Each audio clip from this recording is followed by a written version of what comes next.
Hi, thanks for reading my post. I appreciate your comments. Yeah, this week's readings were really interesting for me, last week's also. I'm making this short video because I wanted to show you a comic, a manga, a Japanese comic, that I was reminded of when I read McLeod's chapter, Vocabulary of Comics. In that chapter, he talks about the kind of contrast between very realistic backgrounds and cartoonish characters as a way to kind of immerse ourselves in a kind of realistic simulation, and at the same time kind of extend our identity to the characters that are portrayed. So I right away thought about this comic, and I just wanted to show you a few pages that I tagged to help demonstrate some of the points from McLeod's chapter. So here we go. Just flip my camera a bit.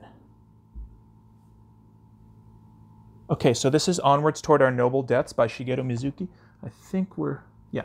And he wrote this in 1973. It's a war story.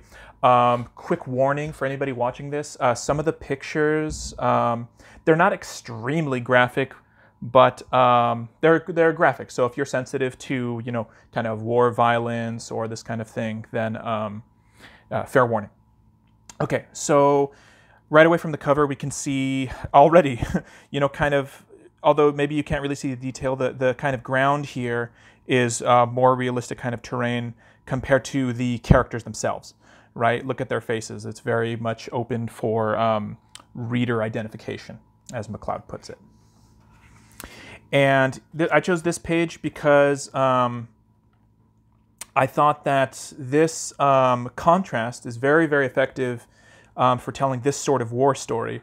Notice how the kind of characters themselves very cartoonish, but when we're getting into depictions of, you know, war, then it's very much realistic, and it very much kind of brings you into the that situation, right? The characters that we're supposed to identify with, the main characters in the story, there's a big cast of them. They're in this cartoonish style, whereas the American soldiers, they are very realistic in the backgrounds as well. Go to my next tag here. Okay, I didn't read this again. I can't remember the context of these images very much, but just from the kind of individual, like, visual standpoint alone, I think we can kind of get the idea here, at least an example of what McLeod is talking about, right? So as they're going through this, you know, jungle area, then yeah, we see the same thing. Even in this image here, like these characters that we're supposed to identify with, very cartoonish, background, very lush and realistic.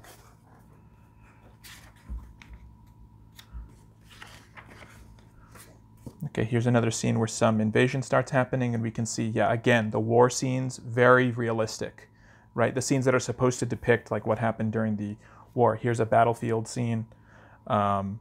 And the characters, again, still in this cartoonish style. Okay, here's a scene where they're actually in some combat, and we can see that, yeah, backgrounds, again, very realistic. And then notice, I just wanted to look at this one here. This is what I was talking about, some of the graphic parts. This man has been injured. He's been shot in the face. And I guess we could argue, I think, that where the injury is, it's a bit more realistic than the rest of his face. And, you know, based on everything else in this comic, that's probably very much intentional, right? Even notice even over here, I just noticed this, that the equipment, the machinery, very realistic, while the characters themselves, not so. Okay, here's kind of the aftermath of this battle. Okay, next one here. Okay, another graphic scene. Notice here that his injury, right, well, the explosion that caused his death is more realistic than even his face, even as it's being, you know, torn off of his body.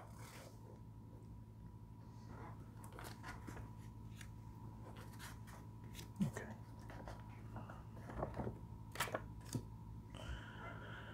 Here's a scene where one of the officers has committed suicide, and they have a funeral service for him. Notice that the soldiers who have pretty much this whole comic, they've been depicted in this cartoonish style here, when it's something more solemn and serious, then it's drawn in this very realistic style.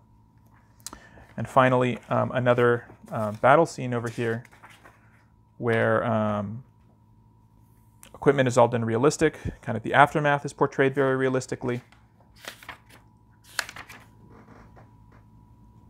Okay, here's vehicles coming up on shore. And I wanted to look at this part over here too. This is, this is where basically a commanding officer is leading these men to a kind of suicide charge, which was a tactic that Japanese soldiers used during World War II.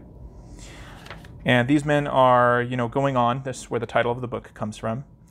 And still in this cartoonish style, but the scenes themselves very realistic. Here's a character who we've followed throughout the story, and after he's received these horrible injuries, he's drawn not in. Let's see if we can find another picture of him.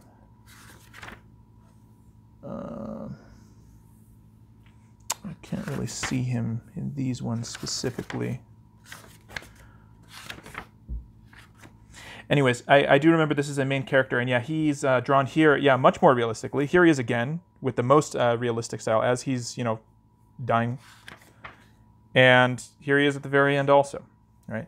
So, of course, I think that, this, I'm sorry if, this is kind of hard to see or anything, but I thought that it was a just really good example, again, of what MacLeod talks about for kind of this kind of reader identification and this kind of objectifying power of realistic backgrounds and cartoonish characters. So thanks for watching. I hope it was interesting, and looking forward to the discussion on Friday. Thanks.